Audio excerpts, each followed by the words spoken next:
Good morning. আজকে হচ্ছে 28 তারিখ। এখন আমরা সব রেডি টেডি হয়ে চলে যাব বেনারস।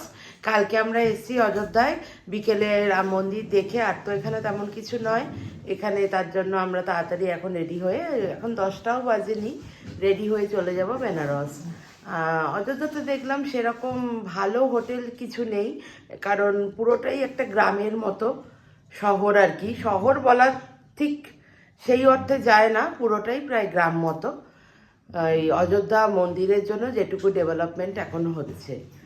ব্রেকফাস্ট হয়ে গেছে, এবার আমরা রওনা দেব বেনারসের উদ্দেশ্যে।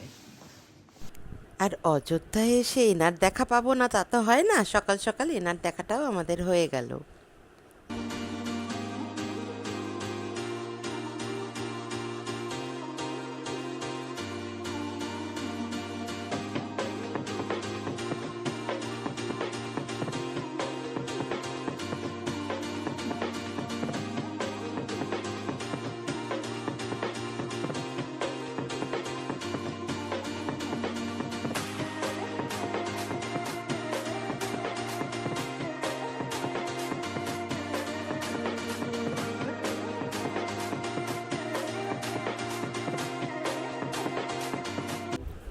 অযোধ্যা থেকে বেনারস প্রায় 4 ঘন্টা লাগলো গাড়িতে।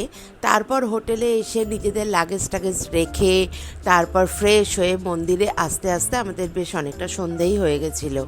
আর মন্দিরে এসে তো আমরা হতবাক হয়ে গেছি, কারণ 2019-এ আমরা একবার বেনারস এসে মন্দিরে পুজো দিয়ে গেছি, কিন্তু সেই মন্দির আর এই মন্দিরের আকাশ পাতাল তফাৎ। আমরা চিনতেই পারছি না।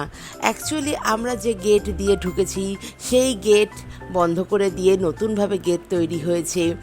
আর সবচেয়ে বড় কথা, যাদের হাঁটার অসুবিধা আছে তাদের পক্ষে খুব কষ্টদায়ক, কারণ যাওয়া আসা মিলিয়ে হাঁটা প্রায় 4 কিলোমিটার। লাস্ট যেখান অবধি টোটো যাচ্ছে সেটা আসল মন্দিরের 2 কিলোমিটার আগে থেমে যাচ্ছে সব। তারপর 2 কিলোমিটার যেতে হচ্ছে। এবার মন্দিরের ভেতরে ঢুকেও প্রায় 1/2 কিলোমিটার হাঁটা, কারণ বিভিন্নভাবে মন্দিরকে সুরক্ষিত রাখার জন্য পাঁচিল দিয়ে, অনেক রকম ছোট ছোট মন্দির দিয়ে আসল মন্দিরকে একদম অন্দরে পাঠিয়ে দেওয়া হয়েছে।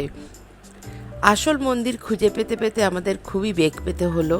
অবশ্য পুলিশরা অনেক হেল্প করেছিলেন, কোথা দিয়ে যাব, কোথায় গিয়ে লাইন দেব, সব ওরাই দেখিয়ে দিচ্ছিলেন।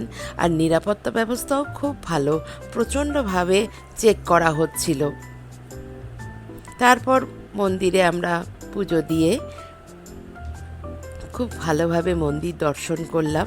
আজকে আমাদের প্ল্যান এইটুকুই ছিল, কারণ আজকে এত জার্নি হয়েছে যে আমরা আর পেরে উঠছি না। কালকে আমাদের প্ল্যানে আছে আমরা চুনার যাব, তারপর আমরা গঙ্গা আরতি দেখব, তারপর আরও কি করা যায়। একটু মার্কেটিং তো অবশ্যই করতে হবে, কারণ মার্কেটিংটা আমাদের মেয়েদের জন্য একটা বিশাল ব্যাপার। তার জন্য আজকে শুধুমাত্র মন্দির দর্শন করে আমরা হোটেলে ফিরে যাব, এই রকমই আমাদের প্ল্যান ছিল।